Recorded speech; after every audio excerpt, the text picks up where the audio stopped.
My name's Lucy Jua Duku. I'm a South Sudanese living currently in Kenya as a refugee. I grew up in South Sudan, where I was born. I'm the last born in our family. We are 6 in our family. My elder brother passed on. Right now, we are 5. We have 2 boys and 3 girls. Mm-hmm. So I grew up in South Sudan. Mm. I met my husband there. He was, he's called Isaac Vuni, but he has passed on during this war in South Sudan. He was a journalist. At the same time, he was a secretary general in the church. Mm. So we came to Kenya. We didn't have children. Right now, I have 5 children, nice. 1 boy and 4 girls. Mm-hmm. Yeah, so they are in school. 1 has graduated. The rest are still in school. Mm-hmm. So I love being in Kenya. Kenya has been my home now for the last 26 years. Mm-hmm. Yes. And we have one of your daughters here. Maybe you can introduce yourself. My name is Sophie Faith Jua, daughter to Lucy Jua. I'm a South Sudanese, but I was born and raised in Kenya. Mm. I have 3 sisters and 1 brother. Super. And how old are you? I'm 14 years old. Super, yes. Super. Lovely to meet you both. Thank you. So, growing up in South Sudan as a child, right before you started your own family, what are some of the values that your parents taught you or your community taught you that you grew up with and you thought are quite good? Okay. In fact, my father passed on. I've never knew what is a father, the love of a father. My father passed on when I was 2 years old. So I usually hear the story when they're talking about it. Mm-hmm. So I was brought up by my mother and my siblings. Mm-hmm. My life has been shared between my siblings. Mm-hmm. And what they taught me was love in the family. Mm-hmm. And then a spirit of sharing. Mm-hmm. Because life is not easy. The little you get, we should be able to share among ourselves. That's why my growing also, my life has been shared among, they have shared it themselves, so that at least I can be somebody else. Yeah, and they taught me how to love. They taught me how to do work, to help in the family. Yeah, so that is it. So at the point when you started your own family, are they the same values that you wanted to bring into your own family? Yes. In fact, that was the same family that I was praying for to be in my family. And right now, this is what is taking place in my family. The little we have, we share together. Like when my husband was killed in 2016, he just left us. We didn't have any relative. We didn't have anybody whom we can look to. Yeah, but we have our sisters who are in Christ, who came. We stayed together during that period for about 10 days, I think. 10 days, yeah. We did the last prayer. And then from there, as a family, we unite together. The little we get, we share together. Even her, the girl who is 14 years old, you can bring a sweet. You can give her a sweet, and she will make sure she wants to divide that sweet into pieces, so that she share. So it is the individual who will say, "Oh, Sophie, I'm fine. Just eat." Yeah. So that is what I was praying for, and God have accepted my prayer for that. Yeah. And at what age did you start your own family? When did you get married? I got married early. When I was 20 years. Wow. Yeah. I was 20 years, I got married. Yeah, I stayed with my husband for 1 year in South Sudan because of the war. He was been accused many times that he's collaborating with the SPLA, SPLM. So one of the officer from army, he came and advised him, "My friend, just leave this place. If not, if they arrest you for the 3rd time, you will be killed." But then he was arrested twice. He's usually being picked from home at night. That's the time we came to Nairobi. So we started just with a small house. we came with 1 thermos, 2 cups, and few dresses for myself, and for he picks also his. But we left our house just like that. We did not carry anything. You didn't want them to know that also Yes. that you are leaving. Yes. So, but in another way, it was, we were feeling safe that we are leaving that horrible hellline area. We are coming to a safer place. So we started with, we just started with a mattress. We put mattress down. We have 1 sufuria plus 2 plates. We cook first mboga, and then we empty it. And then after that, now we make the ugali. Yes. That's how we have started our life. Wow. Yeah. And why did you choose Kenya or Nairobi specifically? Was there a particular reason? Of course, during war, you will not know where you are going. You'll just start going, you will not know where you are going. So the nearest border where you can reach to is where it will take you to a safer place where there is no fighting. Makes sense. Because we came through Lokichokio, and then we reach Lokichokio because he was Secretary General in the Catholic Church in Juba. So we met one of the friends, a priest. Through him is how we managed to reach in Nairobi. So through all this, what does the word family now mean to you? Okay, for me, family is a mother and a father and the children who are staying together. But now, during this, through what is happening, what is taking place, it has gone beyond that. It has gone beyond that. Like now, me, I don't only stay with him. These are my children, my family, putting around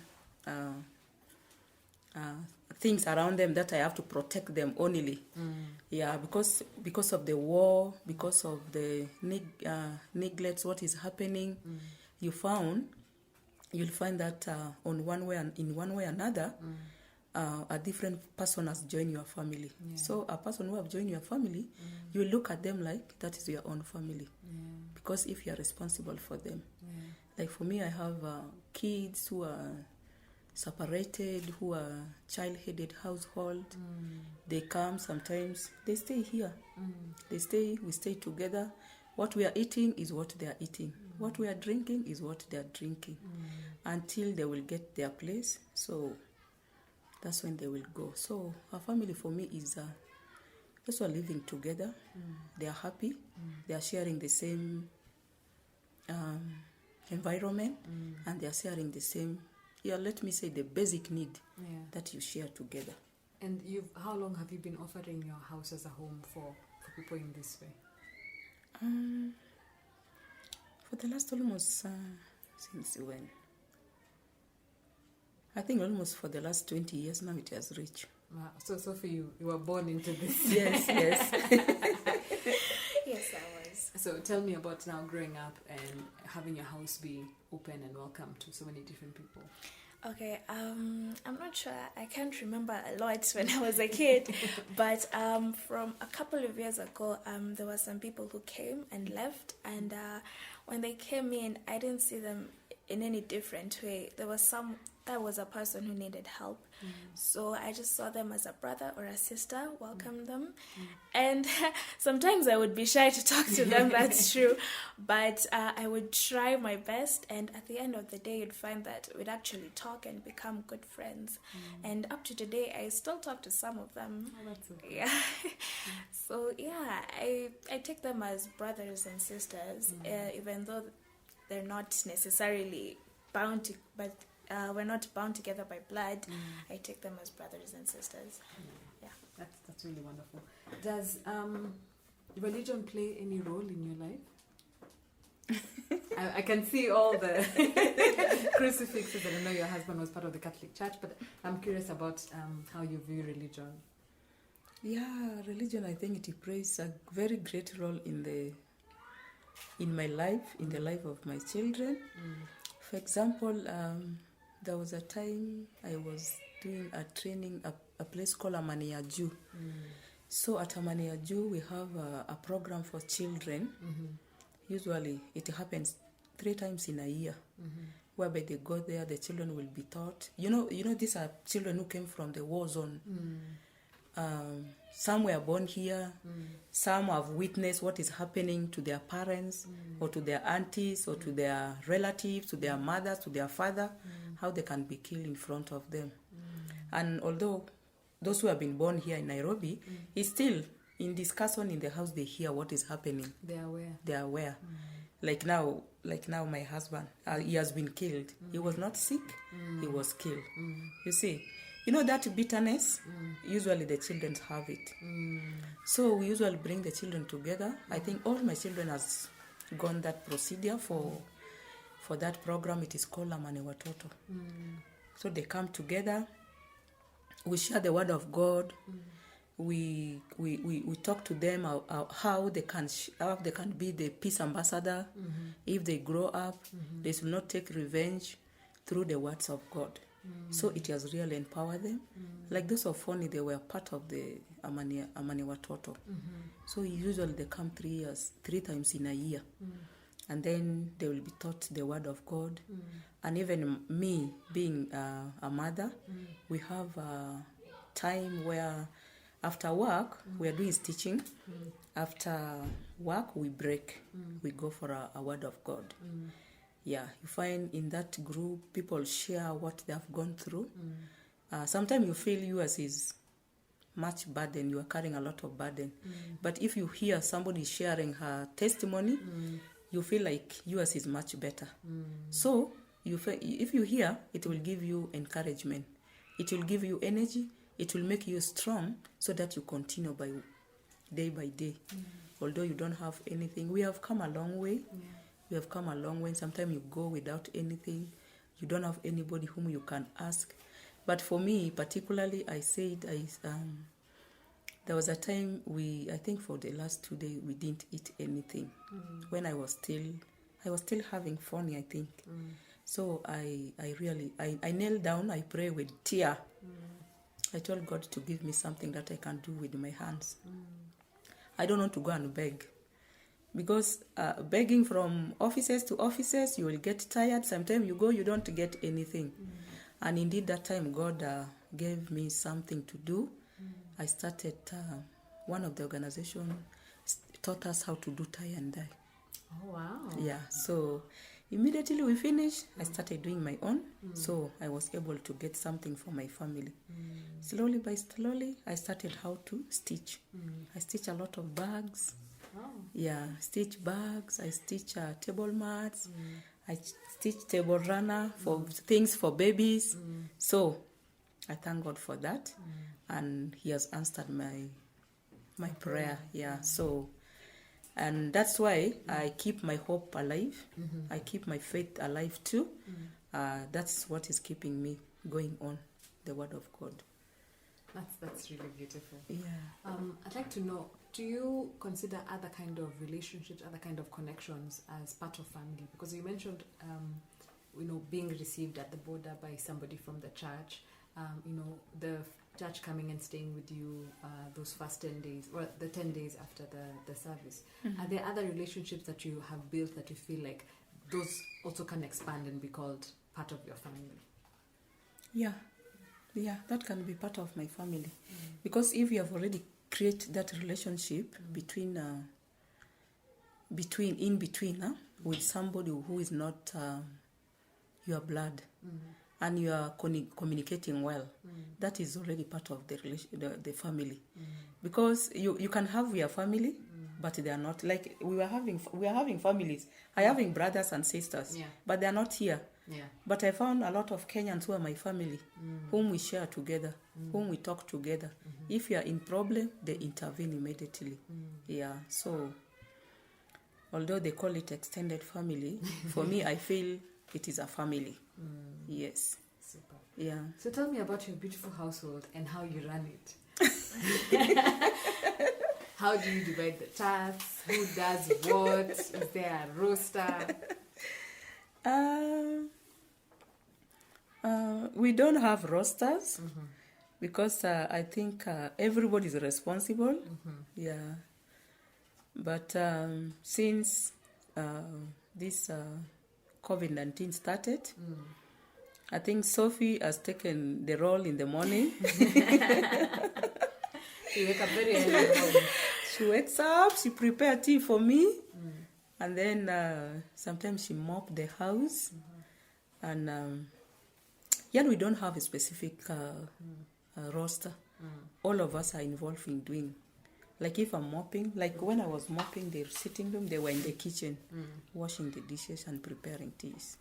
Yeah, so I have, my son is also here. They also participate. I have my nephew, whom I brought when he was 9 years old. He grew with me here. Yeah, he's also part of it. We do all the work in the house. Super. Yes. There are no lazy bums. No, here. no. And how does your family meet its financial needs? Are your children supporting you? Are you receiving support from somewhere else? How do you make sure like all the expenses are catered for in the household? Okay. From the beginning, I said we have learned a spirit of sharing. Yeah. For me, I stitch on the machines. The little I have, I put them together. And then also funny, sometimes she travel. Yeah. If she gets, we share together. She give me, or she will take the responsibility of paying the rent. Yeah. Like if she pay the rent, the little I'm getting, I'll make the use of buying food in the house. Yeah. So we are sharing. We are sharing the responsibility. If any of us is having, like not me now, any of the children who is having something kidogo, like money, they'll go, they can go even themselves and buy what they want, or they can give me. Yeah, that's how we are trying to share the responsibility. And who makes the important decisions for the family? Does that still fall on you, or is it a matter of discussion? It is a discussion. Yeah, we make a discussion. Yeah, so now for me, I'm their mother. I have to guide now. Yeah, I make sure they don't make the wrong decision. Yeah, we make a decision as a family, but now I have to guide how the decision will be made. Yeah. Can you give me a small example of a moment? It could even be, deciding what to eat. When are we next going to eat chicken? Who is going to buy it? Who is going to make it? It can be something like that. Sophie, do you have something to share? No. Okay. Sometimes we might have lunch, and then they'll say, "What will you eat for supper? What will you eat for supper?" And then one person will say, "Okay, see, we have peanut butter. We have bread in the house. We have milk. Why can't we just take tea for supper?" Yeah. So we agree upon it, and then each person will say, "Okay, that's fine. So we come to the conclusion. It's a very democratic household. So tell me about your view of the concept of marriage. Has that changed over the years? Is it still the same? What did you observe as you were growing up? Kind of like maybe the traditional marriage system, is that different here? I'm curious about your idea, the concept of marriage. Like now, from my perspective, the idea of marriage concept is, it is good for people to get married, to be together. And being together is accepting responsibility. Being together as you enter into marriage is avoiding secret. If you have a secret, you should not have secret anymore, because now you are together. That has been made one body. Yeah. You should agree upon on what you are supposed to do.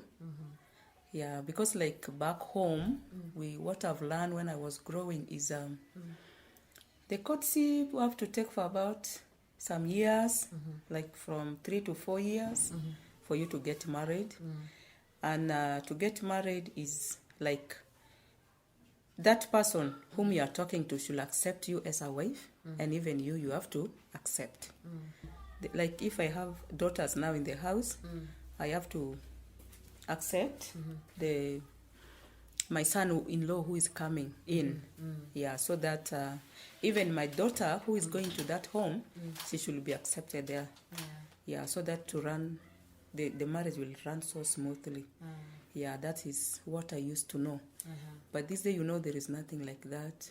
People say, this is mine, what I want is that. This is what mine But now, your role is just to explain to them what is the meaning of marriage. Because marriage is something that is not something like a contract. Marriage is something that you have made decision for the rest of your life. Yeah. Yes. So you have to explain to them into details what's the meaning of marriage. No, you should not have secret. You should not have been doing something behind your husband. Well, your husband is doing something different. It should be like a unified. Yes, should be together. Yeah. And I felt marriage is good, although these days there is a lot of single mothers. Marriage is good. In the first place, it gives also respect for a woman. If you are married, you have a husband in the house, you'll have a respect in this society these days. Yeah, nobody's going to play around with you. But now, single mothers, anybody want to come to talk to you, that's... So, I felt they should continue with getting married and being responsible and respecting one another during their marriage. Yeah. Can you tell me a little bit about the South Sudanese, the marriage rituals, or kind of the steps people used to take traditionally? Oh, traditionally. Okay. For us, we have the 164 different tribes in South Sudan.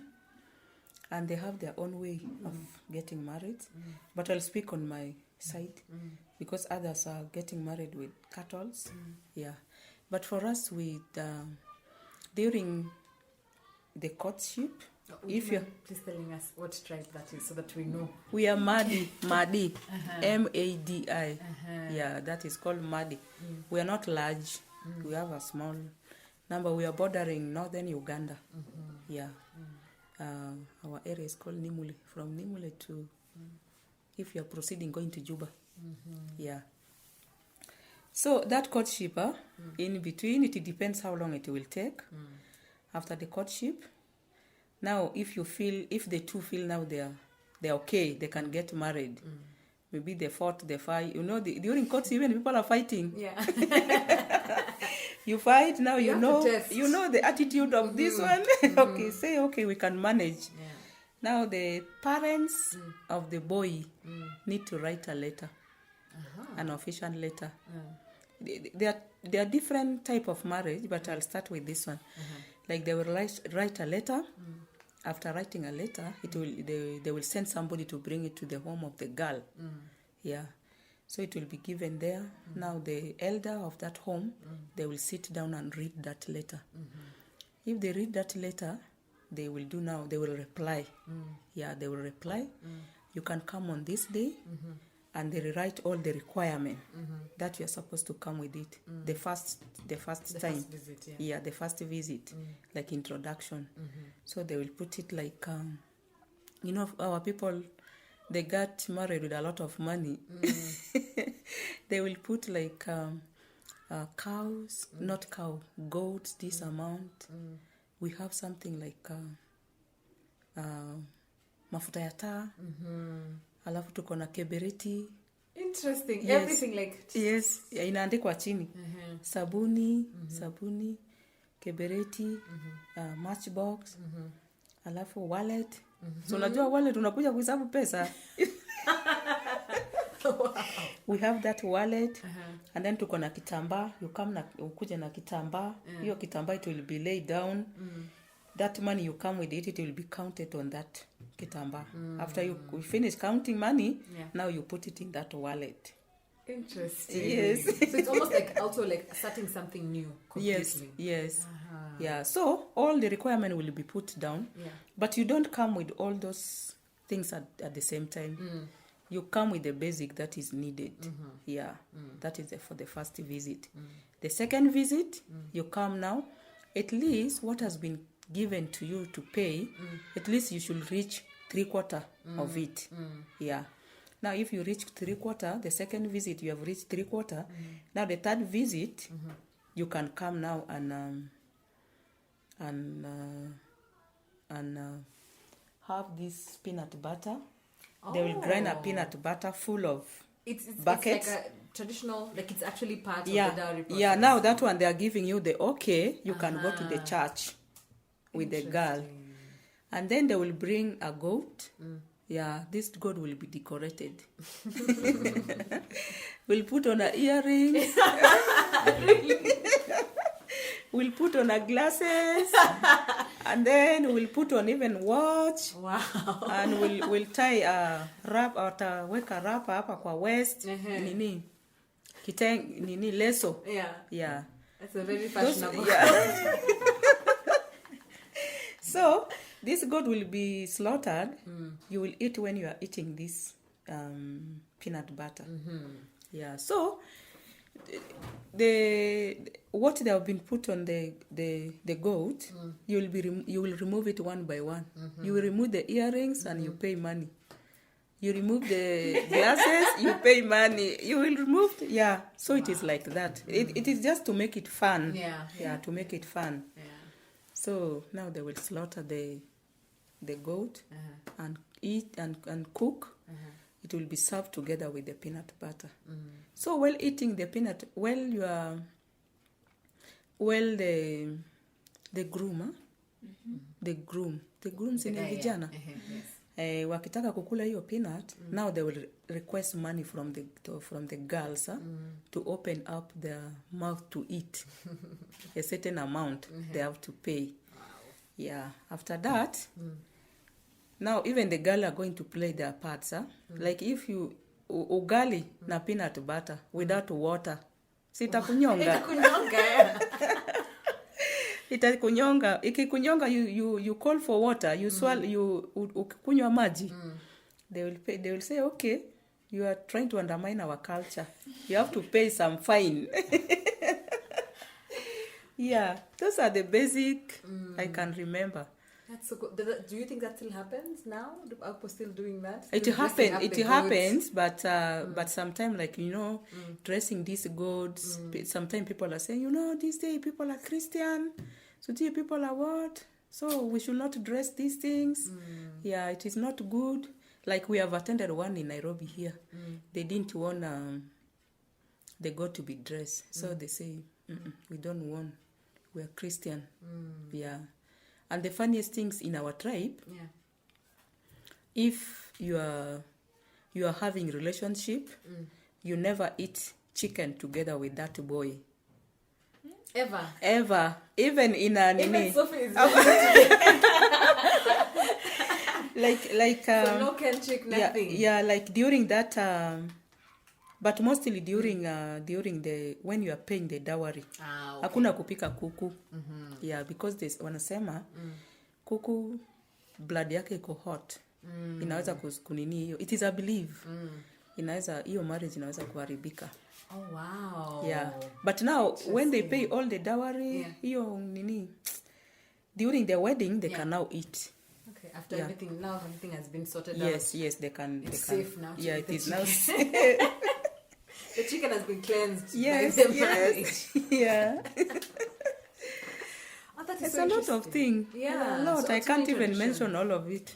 No, it sounds like marriage was viewed as a very special union, and that it needed all this ceremony to remind people that it means a lot, that it's a commitment for life. Yes. And so it makes sense. They're all symbolic. Yeah. Symbolic things. And I'm really curious about whether things like polygamy, polyamory, marrying a woman with many husbands, a man with many husbands, was that part of the culture? Were people marrying They are multiple there. partners? It is there. There are people who are like in our tribe. At least maybe people can marry even 4 wives. Yeah. But now if you get married to 4 wives, you can't go to church. Yeah, it is just remain traditional at home. Maybe only just the first one that you can marry in the church. The first or one, all of them. Yeah, the first one you can, but no. But if you marry in the church, you did a wedding, you are not supposed to get married to another wife. That's But true. now these days, people are trying to change everything. Yeah, In what way? Things are changing. Yeah, you find somebody who get married through weddings, he still want to get married. Traditionally. Yeah. Okay. So, unfortunately for you, your husband passed away quite early in your life. But you have raised your children and you have given them values. And are there other people who've helped you raise your children, kind of giving them guidance? For example, you have a boy. Are your male relatives stepping in to assist and give ideas, or how have you raised your children? Okay. When their father was around, he used to talk to them, even to speak mother tongue. Like now they can speak mother tongue, although it is not nice. that fluent. It's good to know. It's better to know. Yeah. But my husband passed on in 2016. His death was something connected with land. And there was a time, he was a journalist. There was a time he has exposed corruption. So in between, we did not know exactly who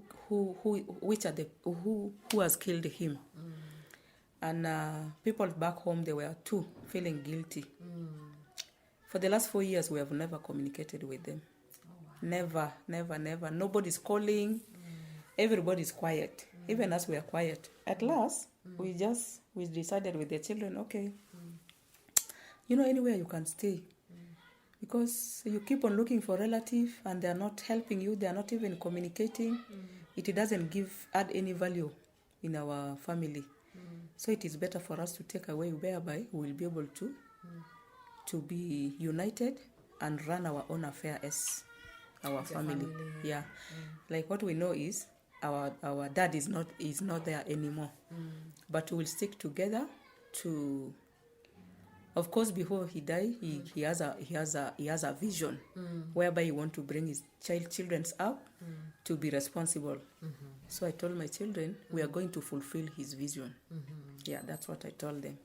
So we are staying, and this year in January is when people back home they call me. They say we wanted to do a prayer because when my husband died late, I think. There are people who came also died on accident. People are dying. They're saying, no, we need to do ABCD. So that is the time now we went and did the prayer. And now at least these days, they are calling us. They are calling and saying, how are you? Whether you are doing okay. Because everybody has talked about that bitterness is how he's going through. So we talked and now things are healed. We have forgiven one another. Now all is good. Yeah.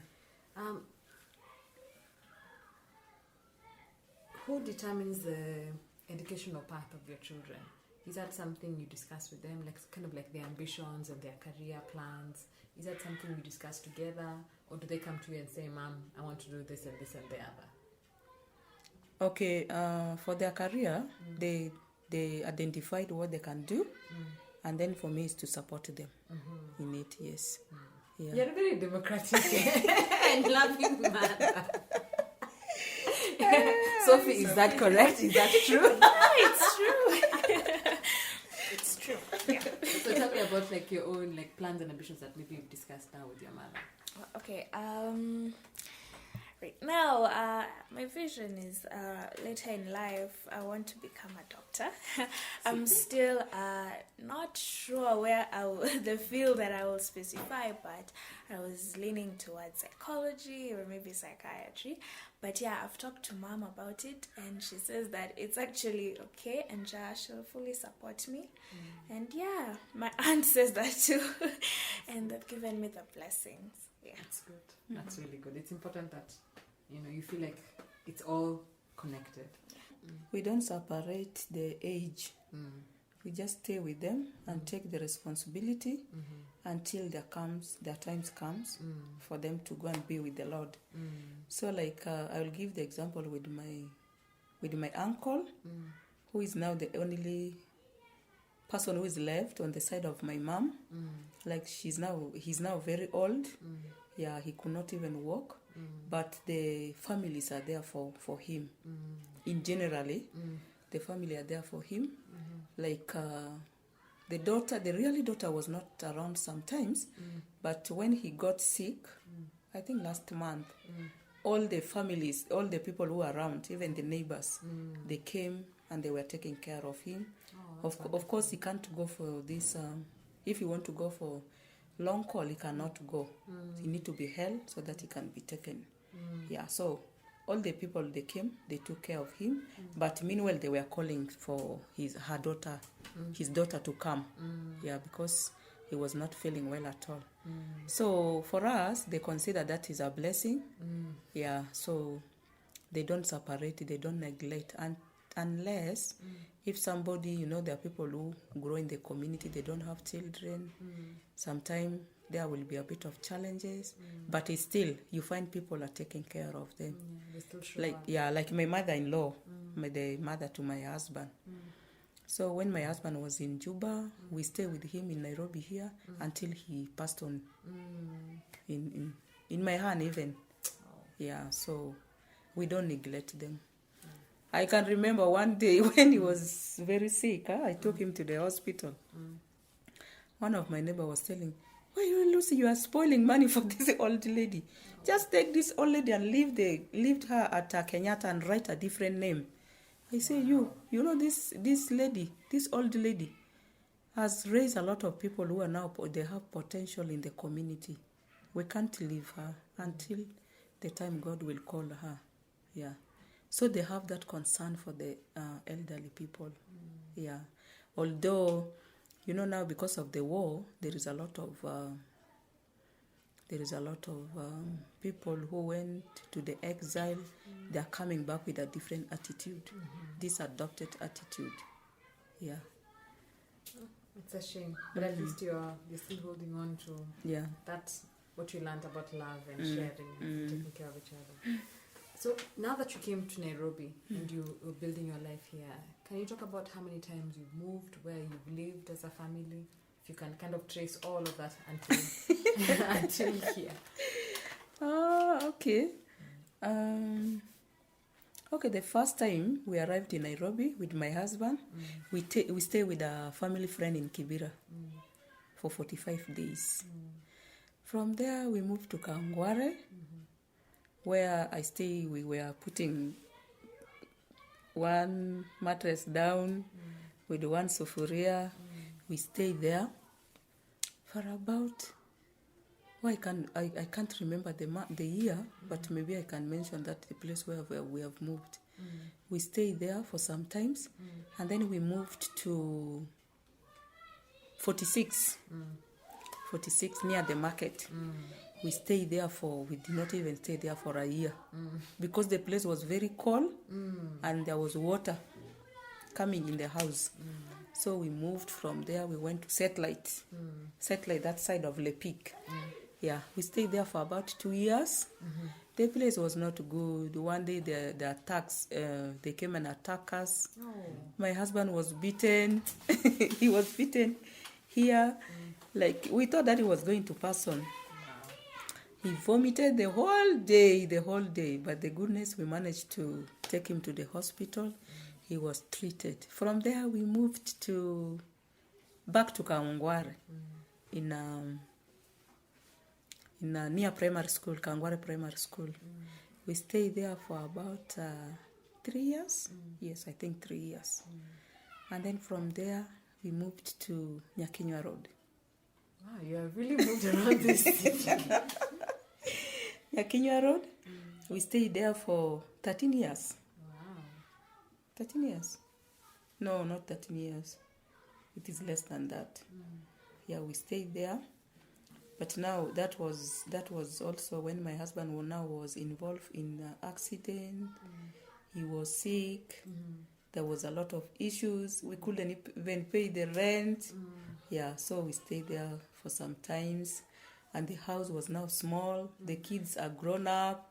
The sitting room is very small. We sit, all our legs are coming together. And then we moved from there. We moved down here, Kawangware, satellite hapo chini. Hapo, we could have stayed there, but now there was no, we were having electricity, but there was no bill that was coming for electricity. We stayed there for about a year.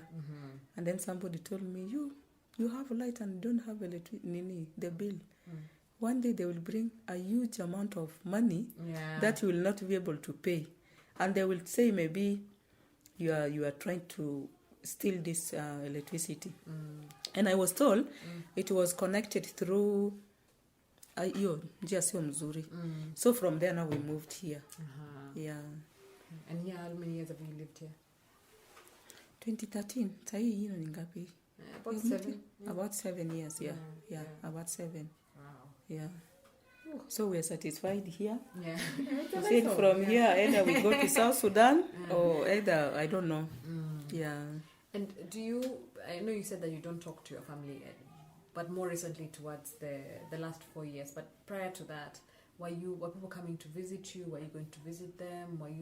Do you have other family or other relatives in Nairobi, or even within the region that you're kind of seeing each other? Or were you kind of catch it from there? We're talking with the family on the phone, through the phone. Yeah. You were never visiting each other? We did Nairobi. Outside. Were they in Nairobi? No. Some of them? No, we have relatives in Nairobi. We usually visit. Yeah, we visit often. But my relative that are in the camp, by the way, my relatives are in the camp. Yeah, because of the war that currently that is happening still in South Sudan. Yeah. The war the conflict that broke out 2013. So all of them, they went to the camp in Uganda. Yeah, so I used not to travel because you can't travel without a document. That's true. Yeah.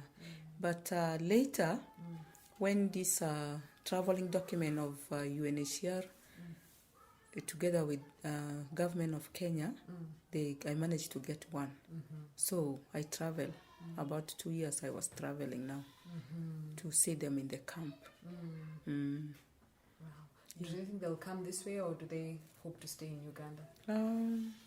Once in a while, there are people who comes, like my nephew. He comes. Yeah, he comes sometimes to Nairobi. Even the girls, they come. Sometimes they come, we stay for some times, and then they go. Yeah. What do you feel makes your family special?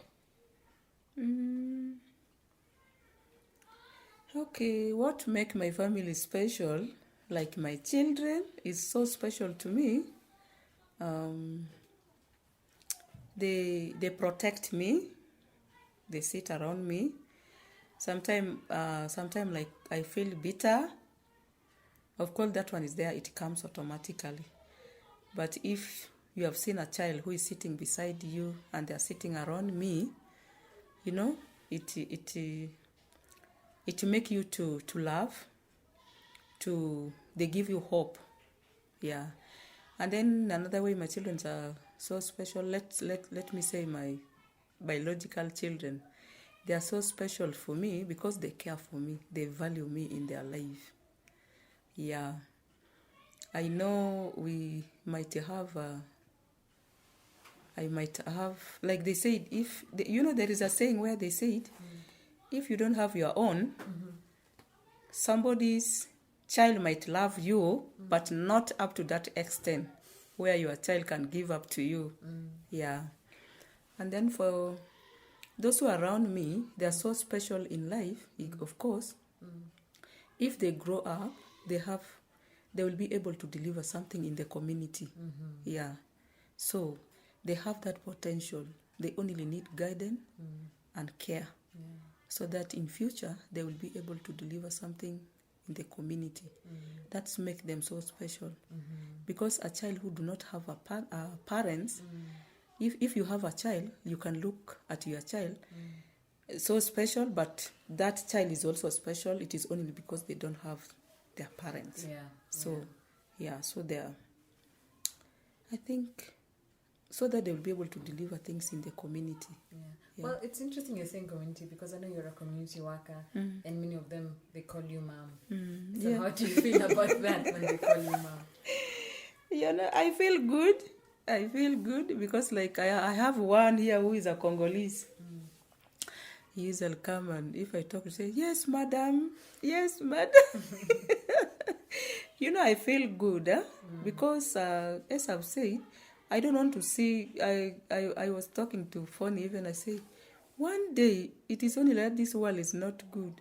I wanted to have my own organization that I will be able to support the children, because I feel it is from my deep heart. I want to care for children. Yeah. So I like in the community. They know the people look at me. They feel that I should help them or I should talk to them. Helping I cannot, but me, I talk to them, I advise them, and I tell them the truth. I talk to them, and it is them to make the decision for themselves. I don't make decision for them. That's really good. Support is so important. Yeah. Okay, so Sophie, tell me, what do you think makes your family special? My family, I think it's special because no matter what we go through, we're still together. Nothing breaks us. For example, in the aftermath of our father's death, we were all heartbroken. Yes, we thought that it was wrong what happened to him. Yes, we did. But we didn't allow that to break us. We decided that we would be together, and then we would get through it together. And I love the fact that even at night we would just get together and just start talking about the random things that you wouldn't expect a family to be talking about. It's actually really nice. Okay, so now this is a good time for you to tell me an exciting story or a favorite memory you have about you and your family. Okay, I vaguely remember this, but when I was a child, we used to gather around at night and make this shambala with beads and paper. We used to do that while just making stories. That's one thing that I really remember and loved. But these days we don't do it that much, but we still talk. Yeah. What about and you, Mama? Okay, for me is a memory that we still keep alive. Is like my husband used to sing a lot. The song from our mother tongue. And up to now, I think we still sing.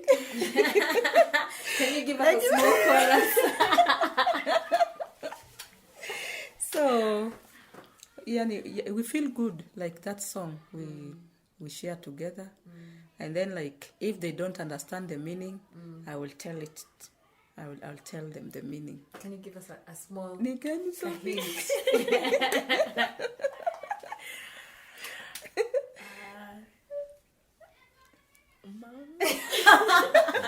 Okay, I'm very self-conscious about singing in front of people. Okay, we'll all close our eyes. We're not looking at you. The camera is off. Julian is not here. He's still on a bike looking for the house. Okay, I'm not very sure about the ones in mother tongue, but the one that I know he really loved to sing was By the Rivers of Babylon. Yes. Yeah, that song. Okay, do I sing it now? If you want to. Okay, I'm not so sure I know all the words, but just take what I can give. Okay, by the rivers of Babylon, where we sat down, everywhere, when we remember Zion. Okay. Hey, beautiful. Good job.